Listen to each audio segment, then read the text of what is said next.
is the owner of Jane Bryan Beauty Training. It's award-winning training provider. I love the fact that Jane moved to Spain just as the pandemic was starting last year to set up this kind of like retreat and lovely kind of spa place in Spain. Amazing timing, Jane. But what I love about Jane more is how much time that you have given to support therapists through the whole of this with your time. It's been absolutely so generously given, keeping everybody up to date and doing so much for the whole industry that I just want to say thank you on their behalf. I'm so excited everyone's going back to work on Monday. I've got my diary back on Monday. Am I going to be able to share the screen? Oh, I can share the screen. You can share the screen. I have done some slides because I'm slide lady. Can you see my slides? I think I will in a minute. Yes, there we go. Right. I'm going to duck out and leave you to it, Jane. Okay. Okay. Yeah. Thank you. So just before we start, just in case you don't know who I am, that's me. You won't see many pictures of me because I actually hate my photo being taken, and we had to have a professional photo shoot the other day. Oh, it was the most horrific thing in my life. But I'd end up with one picture. That was okay. But anyway, that's the one I quite like. It was taken of me when I wasn't realizing someone was taking a picture of me. So I'm mother of 2 children. And grandmother to 2 beautiful boys. I was blessed that one of them was born in lockdown, and that was the time when we could come back from Spain to England, and I was in quarantine for 2 weeks. I didn't do quarantine right because I thought I just had to stay in the house, but anyway, and I had 14 days solid with my little baby Arthur, which I'd never have had if COVID wasn't here. So there are some amazing things that we should be grateful for COVID, and there's many things we should be grateful for, but one is that I had 14 solid days with my Arthur. And I've just been looking at him, he's been in the bath. I relocated, as Rosemary said, I relocated to Spain in January, the 21st of January, 2020, to open up a Spanish training academy and a retreat centre. We actually decided we were going to move to Spain, and I think within 4 weeks we'd bought, and within 8 weeks we'd moved. So our first retreat, we were actually fully booked for 2020. First one was supposed to be March, yep, and then COVID, and everything got cancelled. And all I can say is the universe was looking after me at that time because I put everybody's money in a separate bank account that I didn't touch. So luckily I had all the money that I could refund to everybody. We are hoping that when we were fully booked for a retreat last month, obviously that didn't happen. So we are hoping, fingers crossed, things start to move around about July. So, as we said, I offer the industry an immense amount of support, particularly during the COVID pandemic. So I've been running 2 lives a day. I've been getting guest hosts 2 lives a day. So it's had a major impact on my life. I'm an award-winning therapist and trainer. I've been in the industry for over 15 years. And after many years training therapists in new treatments, I realized that there was actually a huge gap in therapist business awareness and knowledge. Tracy mentioned this in her talk earlier. And I think it's fair to say I'm known as a straight talking, no bullshitting person who calls a spade a spade. So if whatever I'm going to say today, if it offends, sorry, it's my own personal opinion. Whatever I'm going to say, it's my own personal opinion today. So drawing on my experiences as not only a therapist and a training provider, but previous to this, I was in corporate world where I was very high up in sales and marketing in pharmaceuticals. I left that, I set up my own agency, and it went global overnight. So very, very successful, run very, very successful businesses. I've created a series of business-based strategies to support the therapists. And because when we're at college, when we do our training, we're not actually taught how to run a business, unfortunately. So this is Spain. This was before we'd done all of our work. So on the left, on the first picture, you're just about to see my training room. So by the tree, that big tree, you've got sort of like we call them the fly screens. That is the spa, and the training room. It's massive. It's really long. It's beautiful. Then in the middle is one of our turrets that we have, and that's where our DJ is going to be. My daughter's getting married in Spain next year. Fingers crossed. So that's the DJ turret. And that's the pool. It's empty at the moment because it was all supposed to be started to be retiled today, and typical, no one's turned up. But there we go. And then we've got loads and loads of land everywhere. We've got a jacuzzi somewhere. We've got the terrace that you can see. You can't actually see it all. It's the biggest terrace I've ever seen in my life. That's beautiful. We've got a massive courtyard as well. So it's a lot of work to keep it up to scratch. So who is Jane Bryan Beauty Training? As Rosemary said, we're an award-winning training provider, and our aim is to provide first-class professional and accredited training across the board. We don't, when I say aesthetics, we don't teach injectables, but we teach everything else. All our courses are run to the highest standards, all fully insurable, and loads of hands-on experience. We're not one of these providers where you come and you work on one model and off you go. You work on numerous models. Very small classes. We're not into big classes at all. I like to do things, the way that I like to be taught is the way that I teach. And I can't be taught in big classes because that's not the way I work. I had a really bad car crash, a little bit of brain damage. That's why I'm no longer in a marketing business, because I used to be able to retain numbers in my head and I can't do anymore. So if you ask me, if you've told me to write down your telephone number, don't ever expect me to phone you back, because it just won't happen, because the way that I write the number, it looks like I've written it out right. It just never turns out to be the right number. So I can't work in big crowds because A, I'm deaf, and B, I just can't work that way. So that's why all our courses are very, very cozy in terms of the numbers of people that we have. So that allows for individual tutor attention. And another thing that used to annoy me is, you book on a course, and then because they didn't get more people on the course, they'd cancel it. Well, we say that if you book on the course, it runs even if you're the only student. And to be honest, when I'm training, you are my only student. So we are award-winning, won lots of awards. There's more that we've won. That was all that would fit on the slide. So my remit was really to talk about CPD, and then I sort of went off track, really. So I thought, well, what should I talk about CPD? So I thought, right, okay, let's talk about what CPD is. And I was going to do a poll yesterday in one of my numerous groups, because I run many, many different groups on Facebook for therapists. And I thought, you know what, I don't know if I'd get even the right answer. Like, if anyone would give me an honest answer, if I said, do you understand what CPD is versus the qualifications? But I don't bother, because I don't think I'm going to get the right answer. So CPD basically stands for Continuing Professional Development. And it's a term used to describe the learning activities professionals engage in to develop and enhance their abilities. That's it in a nutshell. To develop and enhance our abilities. Doesn't mean we're not narrowing it down to like a specific treatment that we're training in, just to develop and enhance our abilities in whatever those abilities may be, or enhancements may be. So it enables the learner to become conscious and proactive rather than passive and reactive. Now, I am going to have a bit of a pop at certain industry people, like MBQs, for instance. MBQs are passive and reactive. You don't really need to put a lot of thought into getting an MBQ qualification.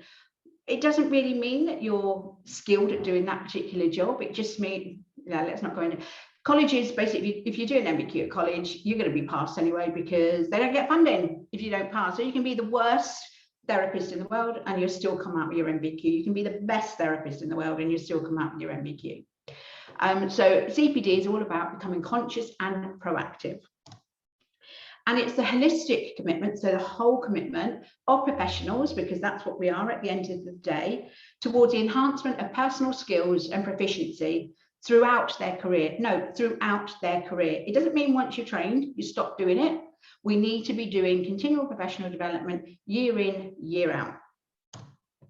So it combines different methodologies to learning. So you could go along to a training workshop, you can go to a conference, and that would be considered CPD. You can do e-events like this, and this could be considered CPD. E-learning programs, best practice techniques, idea sharing, reading a magazine and maybe writing a summary of what you've read could be CPD. So it's all focused for an individual to improve and have effective professional development. Note the word improve. That doesn't mean, we've done it once, tick that off, we don't have to do it again. It sits outside the qualifications framework and it confers a skill and not a qualification. An MBQ is a qualification. It doesn't necessarily mean you're skilled. A CPD is all about upskilling. So now we're going to come on to my little bugbear about the current existing qualification framework. So I came into this industry with an MBQ level 2 because I had to, because of something I wanted to do. I had to do many courses on my MBQ level 2. I'm never ever going to do again in my life. What a waste of my life that was. What a waste of my time. What a waste of my tutor's time. I then did many short courses, some of which were very good, some of which were not so good. I then went back and did my level my level 3. What a waste of time that was, because you actually taught electricals that you wouldn't even touch these days. They're so old-fashioned. And then the reason I went on to do my 3 was because I wanted to do my 4, which then entitled me to do laser and IPL. However, I then also became a BTC tender, but more about that later. You can actually go figure this one out, guys. You can go and do an MVQ level 4 with no prerequisite at all. So I'm going to do an MVQ 4 and I've got no prerequisites. I've got no foundations, but I can go off and I can touch a laser machine. That is what is wrong with our industry in the qualification framework. I then did become a BTCT centre. God knows why. I spent too much money on it. And I don't even know if I lasted a year. And unfortunately, BTCT happened to be in the next town to me. They didn't quite like the fact that I like popping in there a lot and having a go. I resigned in the end. They launched chemical peels. This was, I mean, right, it's all about the whole reason you go with do an MBQ or your BTC ITEC is because there's supposed to be standards and there's supposed to be consistency. Poppycock, there's no standards and there's no consistency. There were many BTCT centres that should have been struck off. The stuff that they were teaching students or the amount of complaints students were making to BTCT didn't care. They didn't care about the end user, which is the student. All they care about was money in their pocket. So the money in their pocket was coming from the training centres that weren't actually working to standards. We used to have EQAs, an external verifier from awarded or given to us by BTCT, and one external verifier would say this and the next one would say that. That's why there was no consistency. And then what topped it was when they launched chemical peels. So when I got the, if anyone's done an MBQ, you normally get your, your recognition, your book where you have to put all your learning in. I can't remember what we used to call them. So anyway, I said, well, where's the book? So it said, oh, no, you've got, every centre can do what they like. So where's the consistency here?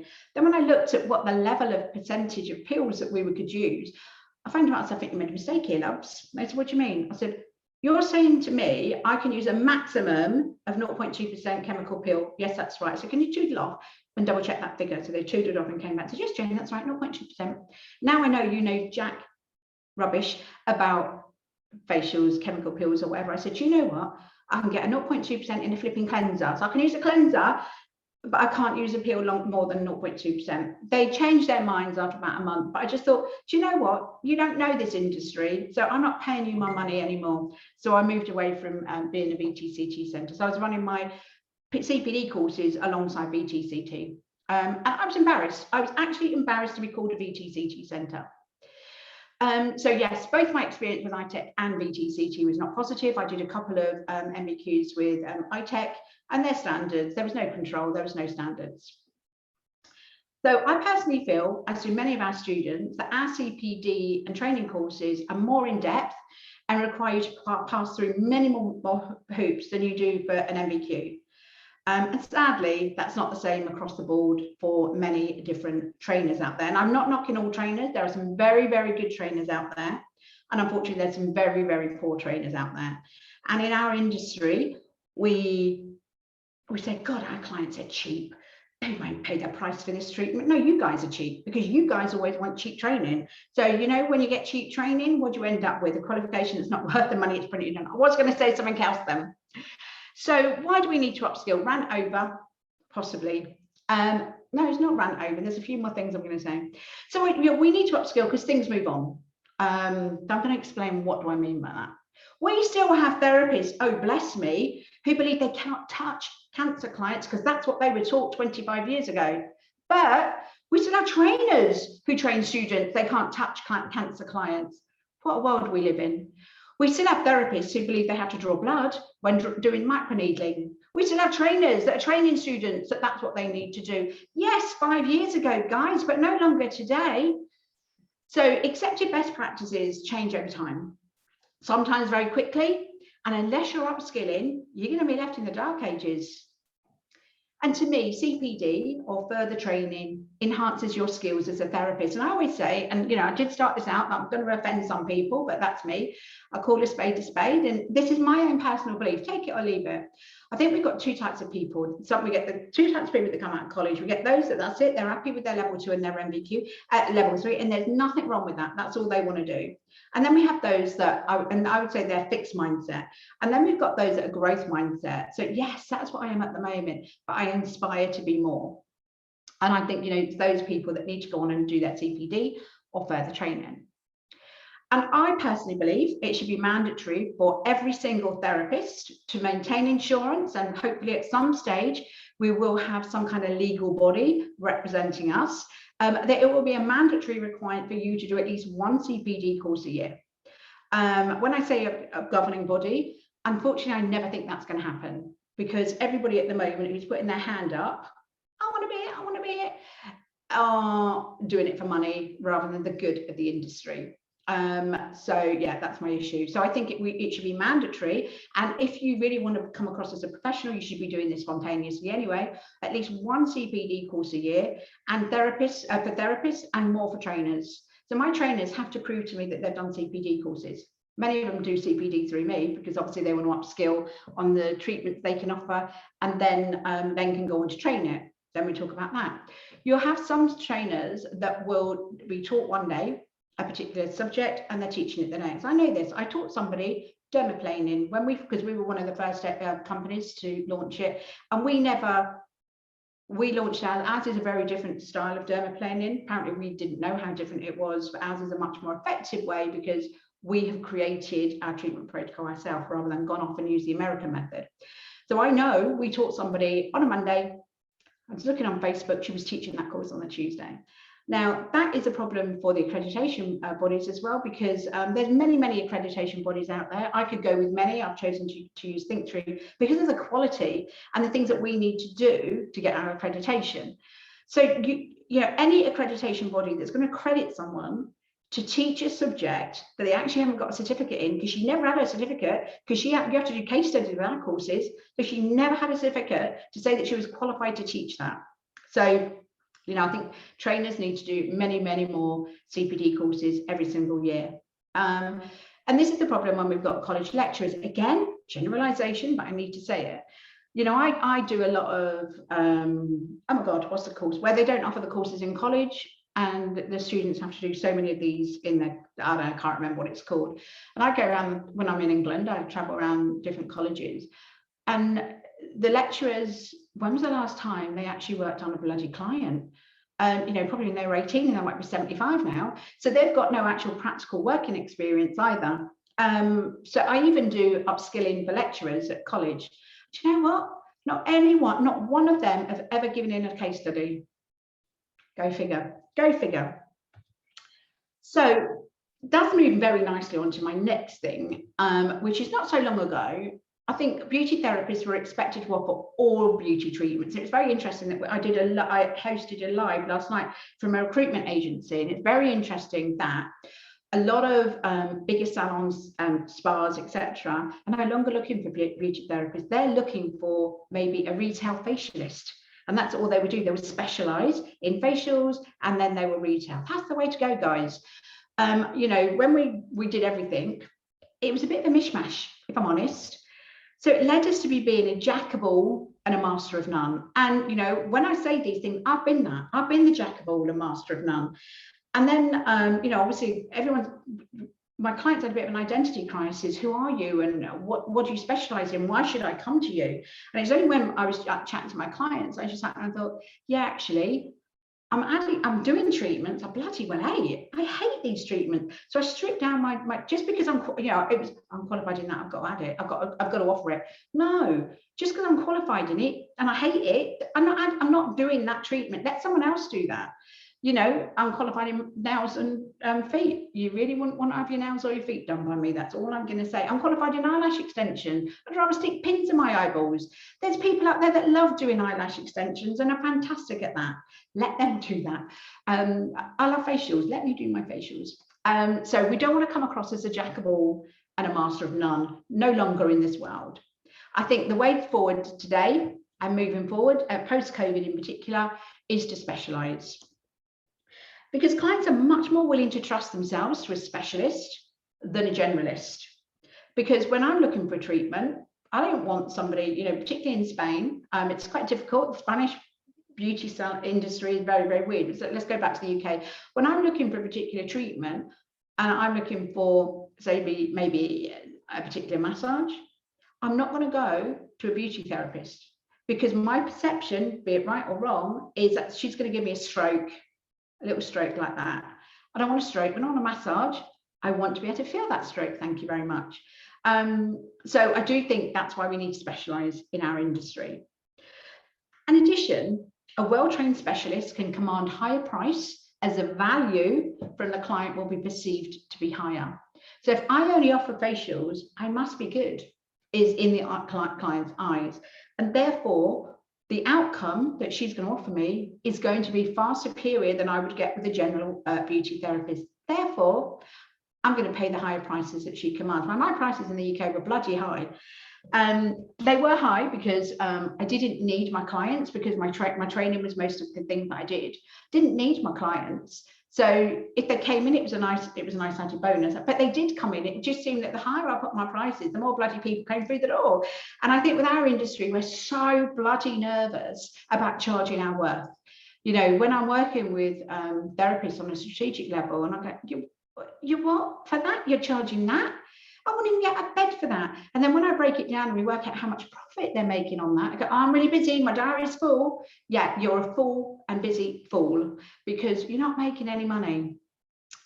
So, you know, I'd rather not have anyone in my salon than get out of bed and work for nothing. Because the other thing that we tend to do as therapists is we don't find out how much money we've made or lost until the end of the year when we put our tax return in. Too late again, guys. Nothing you can do at the end of the year.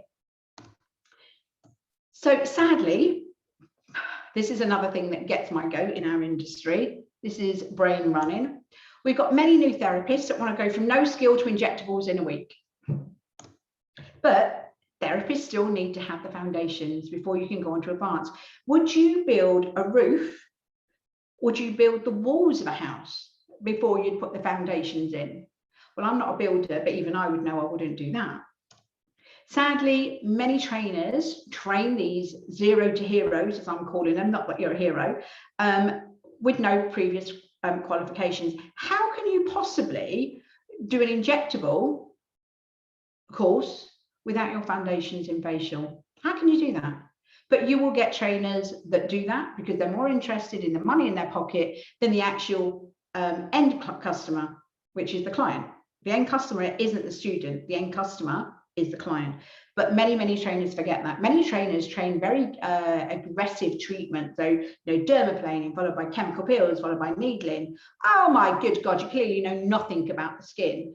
So dermaplaning, we're exfoliating. Oh, right, okay, let's have this fresh baby skin. Let's now whack a flipping chemical peel on it. Yeah, why not? Two treatments doing the same thing is not actually preserving the integrity of the skin. Oh my God, and while we do that, why don't we do a bit of needling on top of that? Too busy about putting money in the till rather than thinking about the end client not being the student, the end client being the client. So, you know, if you think about it, these people and these trainers are causing problems for our skin. Are we born with sensitive skin? No, we're not. Someone has caused that sensitivity, be that the client using skincare that probably is not appropriate for them, or gung-ho therapists thinking, yeah. So a lot of people do all these massive treatments on the clients, fantastic short-term results, but long-term, you're damaging your client's skin. So go back to injectables. So I went off on a track there. I often do when I get on my little soapbox. So yeah, so we get the therapists who feel that, you know, they're entitled to go from nothing to injectables in a week. They've got no foundations, and we haven't got the trainers who are saying, hold on, you need a facial qualification. I train doctors, I train nurses, and they cannot come on to many. If the prerequisite is a facial, I don't care whether you're a doctor, I don't care whether you're a nurse, I don't care whether you're the Prime Minister. You are still doing your facial qualification because that is a prerequisite. And do you know what, guys?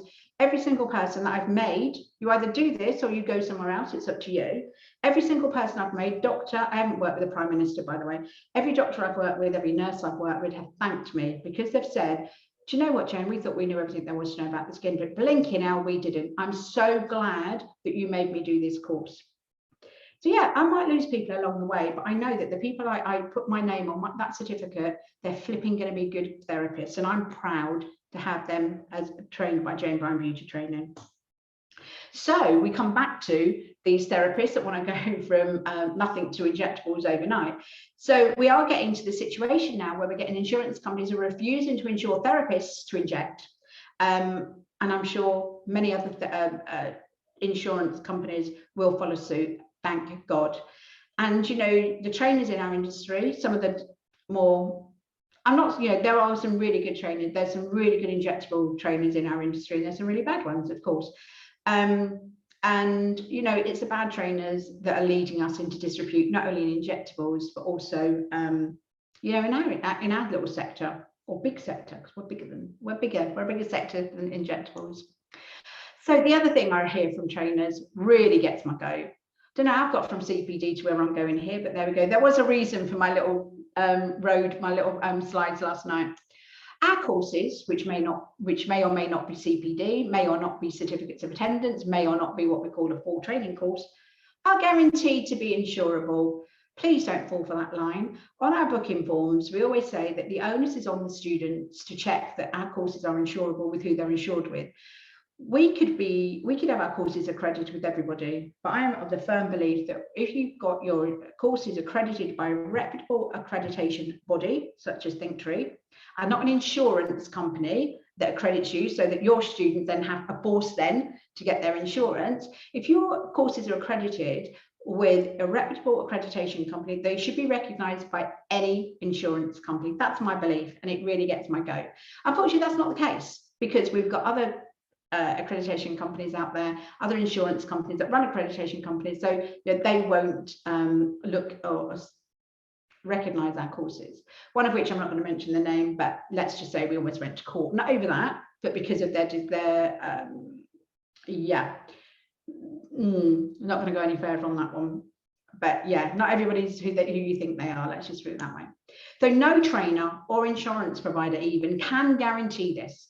The only person that can guarantee that they will insure you is the underwriters, and who are often a loss to themselves, because you can have one underwriter in the same company saying yes, and the one on the next desk say no. So please, if you are going to do a course, don't just think that yes, I can get insurance for it. It's on our booking form for a reason. The onus is on you to check that your current insurance provider will insure you for the course that you're undertaking. And if other trainers aren't doing that, they should be doing it. So what to look for in a CPD provider? Back on track now. Make sure it's relevant and useful to you in progressing you forward, rather than just doing it because you want to tick that CPD box. Make sure the course is recognised by the body they say it is. So phone the body up. Phone up Thinktree. If you're thinking of doing a course with me, phone up Thinktree. I mean, actually, you can see on our bit on the Thinktree website that our courses are accredited with them. But you know, I've heard many times where somebody's paid good money, I mean, quite a lot of money, to a trainer. They got a certificate. The insurance company said that we know that that company isn't accredited with that accreditation body, so therefore you've wasted your money because we're not going to insure you, and the course, the certificate isn't valid. So all little things like this. Check the trainer's qualification for this course. Like I said, that girl that we trained on a Monday and was training dermaplaning on a Tuesday should not be, how can she possibly train it the next day? I've also heard of a situation where somebody was teaching, someone came down, taught one of my students fibroblast, another student on the course. That student, they couldn't, I'm not going to go into it, but the two students, I'll call them students, couldn't actually work on any clients because the pen, that's all, I'm going to leave it there. The other student happened to be a trainer who was training fibroblast the next day. Fibroblast the next day. So check the trainer's qualification. How long have they been certified in this treatment? Ask for their certificate. Don't be afraid of this, guys. You're parting with your hard-earned money. You want to make sure that they've actually seen a cross-section of clients. You know, you don't, you know, if I'm teaching something and I've only qualified in it, I've got my certificates, you know, obviously with us, you've got to do case studies after, but many others, you get your certificate before you've even done your training. So you walk through the door, here's your certificate. So how do you know what the quality of their work is going to be like? They wouldn't have come across every single type of client. They wouldn't have come across any problems. Clearly not. And they've probably been on one of these courses where they've worked on half a model. I was speaking to once and she said, I do wish I'd done my dermaplaning with you, Jane. I said, oh, why? So she said, oh, you know, because I know that you work on a lot of clients with your dermaplaning. Yeah, that's right. Because, you know, most therapists have never held a blade before. So that's why it's really important. So she said, yeah. So on my course, we worked on one client. And I went, oh, that's not bad. Well, not good, but it's better than, you know, and I'm like waffling. She said, no, you don't understand. We worked on one client. And I'm going, yeah, it's not what you would do with me, but yeah. She said, no, Jen, you're not listening to me. I thought, what am I listening to? And I do have a problem in that respect. Obviously, I'm deaf. There were 6 on the course, and then all 6 have worked on this one client. So literally, she'd gone like that, and then she got a certificate. Anyway, so how long have they been certified in that treatment? So don't be embarrassed. Say, I want to see the certificate. I want to see your certificate for this particular treatment that you are going to be training me in. How many clients have they treated? So it's a bit like, you know, some of our courses, we say you need to have practical experience. And we say, God, you've got to be a bit more definitive. So I can't say months, because if I said, right, from the time you say that they'd actually qualified just before lockdown, and I said 6 months, they haven't seen anyone in 6 months. So we can't put a definitive date down or time period down or number of clients. So we generally speak to the students and see how well we talk to them and decide on that way. So how many clients have these trainers taught? Are they actually even a working trainer as well? Because that's important as well. Because you don't, like college, you don't want to be being taught by people who don't work on Joe Public normally. How is the course delivered? How is a course assessed? You can find many of these short course providers. So what do you mean by that? Do you need to do case studies? Now, to me, I think case studies are really, really important. And I do believe we were probably the first CPD provider that insisted on case studies. Because that is where, you know, when I'm assessing case studies, I'm assessing them on more than one thing. I'm assessing that they can fill in the paperwork properly. Honestly, most people fail because they haven't filled in the paperwork properly. And secondly, can they do the treatment? Because if you can't fill in the paperwork properly and you're sued, that probably means you're not filling in your consultation form properly. Therefore, you haven't got a leg to stand on when you're in a court of law. So do you need to do case studies? How many students are on the course? If you're doing an advanced course, make sure there are prerequisites. So what do I mean by that? So if I'm doing warm bamboo massage, you shouldn't be able to do warm bamboo massage unless you've got an A&P and a massage qualification. Pregnancy massage, exactly the same. You shouldn't be able to do that unless you've got A&P and a massage. Gel polish, shouldn't be able to do that unless you've got a manicure qualification. Intimate waxing, shouldn't be able to do that unless you've got waxing, your general waxing experience. You can't go do general waxing and intimate waxing on the same day. I see that as well. Facial electrical treatments without a facial qualification. Unless you're MBQ, obviously, VTCT, you can do that without a facial qualification, go figure. But don't just think about additional treatments in terms of CPD. So we speak to therapists day in, day out. So we do understand their problems and their needs. And too many therapists think like a therapist and not a business owner. So many people that go, oh, I'm not an entrepreneur. I don't run a business. Sorry, are you a therapist? Yeah. So you've got a salon. So even if you've got a home salon, sorry, that's my dogs. Even if you're mobile or you've got a home salon, you are a business owner. If you've got a salon, you are a business owner. Even if you're the only person there, you are a business owner. You need to start thinking like a business owner. At the moment, too many of you think as if you're doing this as a hobby. And I say, oh, do you not need the money then? Yeah. Well, flip the coin, flip the switch, think as a business owner. They're living their lives on their salon's terms, not on their own, and seeing little or no return on their investment. So many people allow their clients to run their diary. The clients tell them when they're going to be booking in. No, you are the one. You own your business. You run it on your terms so that you have that balance, life-work balance. They're working longer and harder to pay the bills, never saying no to clients, regardless of what they want and when they want it, offering every treatment under the sun, regardless if it makes money or is worth your time and effort, offering the latest fad or trends in an attempt to gain exposure and boost client retention. That's what we hear day in, day out. And that's why we decided, we developed alongside our therapy training, our business strategy courses and the therapist co-op.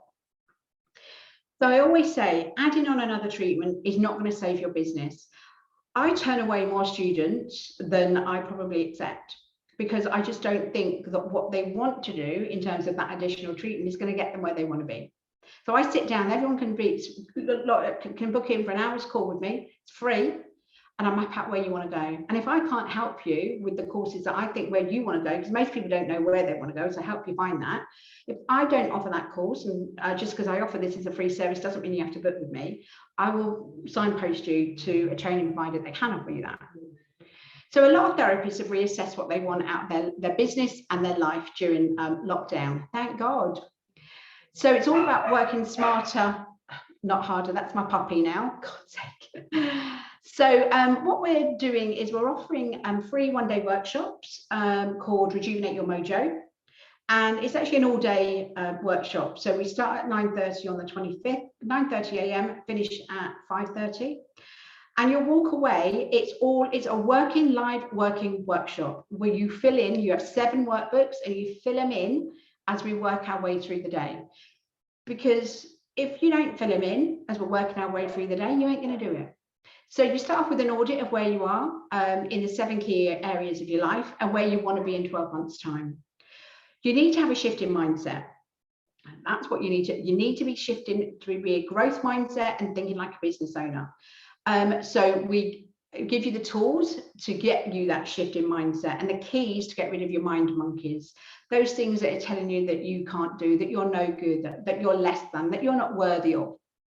We also have an audit of your business assets, and then we have a clarification of your big why, your vision, your mission and your values, and why you actually need them before you've done anything, your goals and your ideal target client.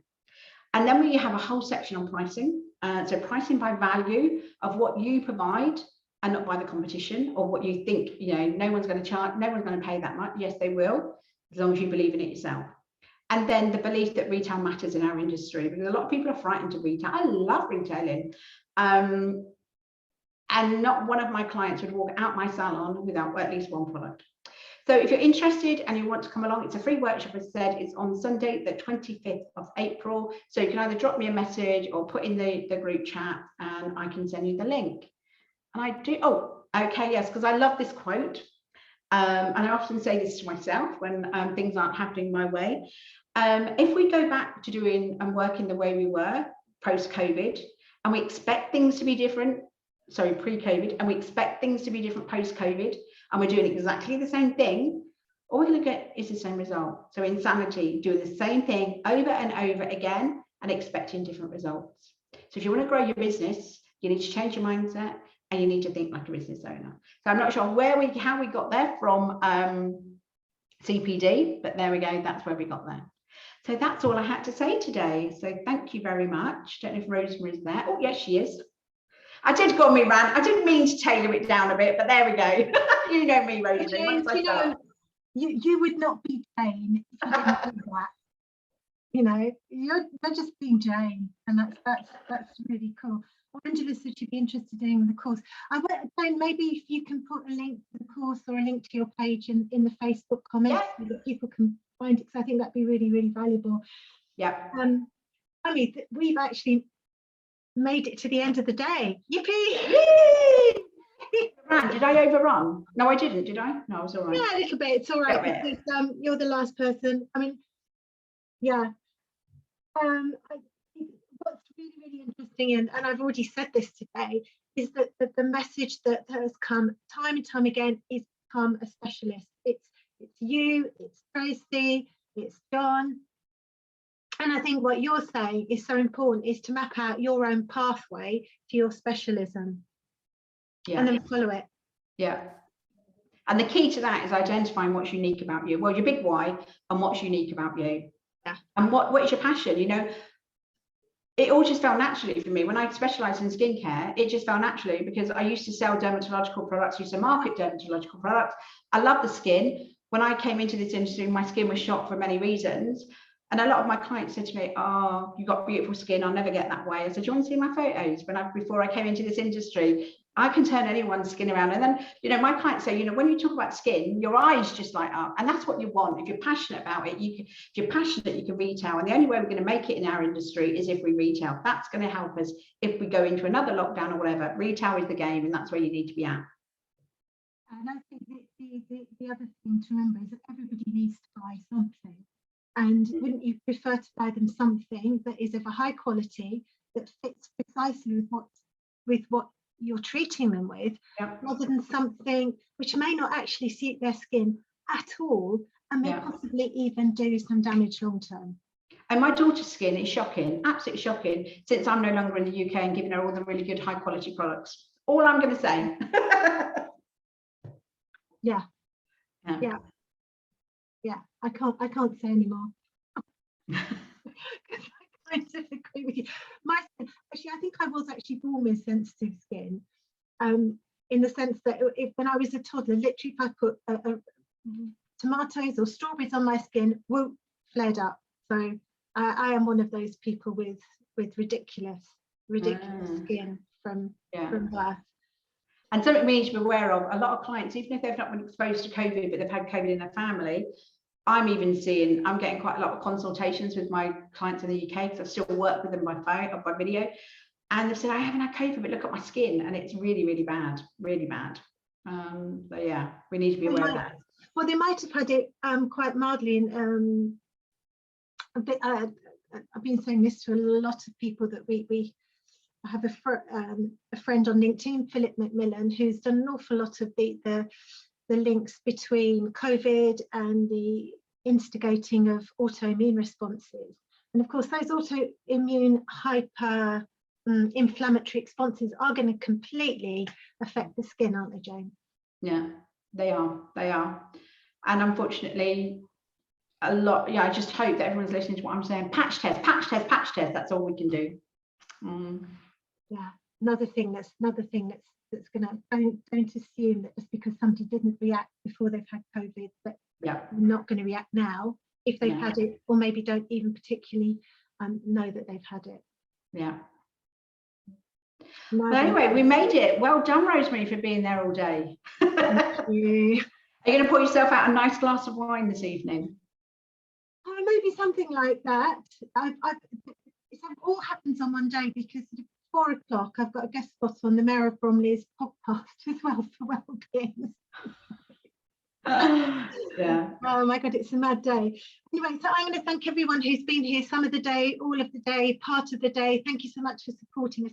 Thank you so much to everybody who's come on, because I think if this day has shown anything, it shows what amazing people we have got at Thinktree, what an amazing pot of knowledge and expertise, and also people who are going to be honest with you and speak their truth, because that is also what we've had all day, people speaking their truth.